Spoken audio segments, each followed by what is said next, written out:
Champion de France en titre, le Paris Saint-Germain a débuté sa saison 2024-2025 par une victoire, 4-1, sur la pelouse du Havre.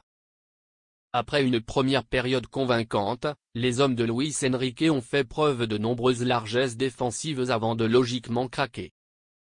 En fin de match, les entrants ont finalement fait la différence. Après un été garni avec l'Euro, la Copa América et même les Jeux Olympiques, la Ligue 1 prenait ses droits ce vendredi soir. Sur DAZN, qui a hérité des droits du championnat sur le sol français après un long feuilleton qui continue de faire jaser, le PSG se déplaçait ainsi au stade Océane pour y affronter le Havre. Une rencontre entre deux équipes au destin différent l'an passé. Champion de France pour la 12e fois consécutive, le club de la capitale va devoir composer sans son meilleur joueur, Kylian Mbappé, parti du côté du Real Madrid. De son côté, le HAC, promu l'an dernier, a lutté pour son maintien et aspire à réaliser une saison bien plus concluante sous l'impulsion de Didier Digard, son nouvel entraîneur. Pourtant, rien ne s'est passé pour le club doyen dès les premières minutes.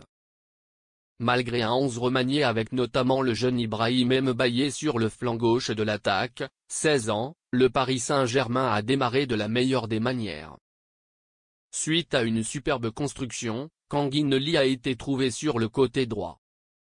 En forme, le Sud-Coréen a enroulé pour inscrire le premier but de la saison dans l'élite, 0-1, troisième. Consciencieux et sérieux en ce début de rencontre, les visiteurs ont continué de mettre la pression sur des Havrais désorientés.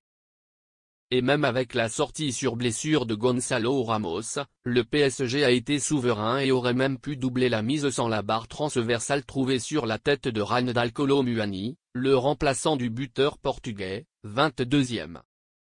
Pour autant, à l'approche du dernier quart d'heure, les Normands se sont rebiffés.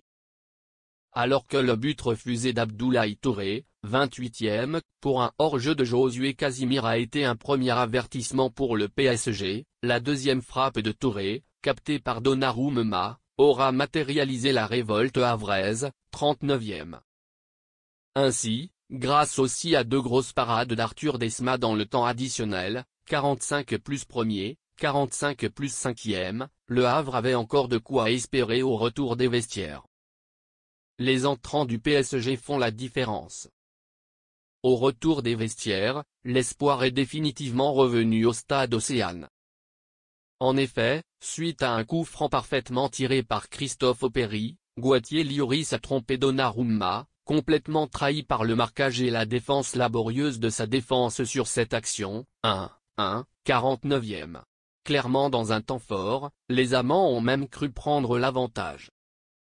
Après une grosse occasion manquée par Randal Kolo Muani de l'autre côté, Josué Casimir a piqué le ballon sur un Yoram Zag trop tendre avant de réussir son face-à-face avec Gianluigi Donnarumma. Problème, décidément dans le collimateur des arbitres pour ses fautes évitables, Casimir a été rattrapé par la patrouille après une main qui l'a bien aidé à gratter le ballon sur Zag, 54e. Ce but refusé a permis à Luis Enrique de tirer la sonnette d'alarme. Sur le terrain, ses joueurs se sont également ressaisis, comme en témoigne le missile envoyé sur la barre de Desma par Lee Kangin, 62e. Dès lors, le technicien espagnol a décidé de tout changer en sortant l'artillerie lourde. Exit Lee, Asensio et Zag. Dembélé, Marquinhos et Barcola in. C'est comme ça qu'une rencontre peut aussi basculer.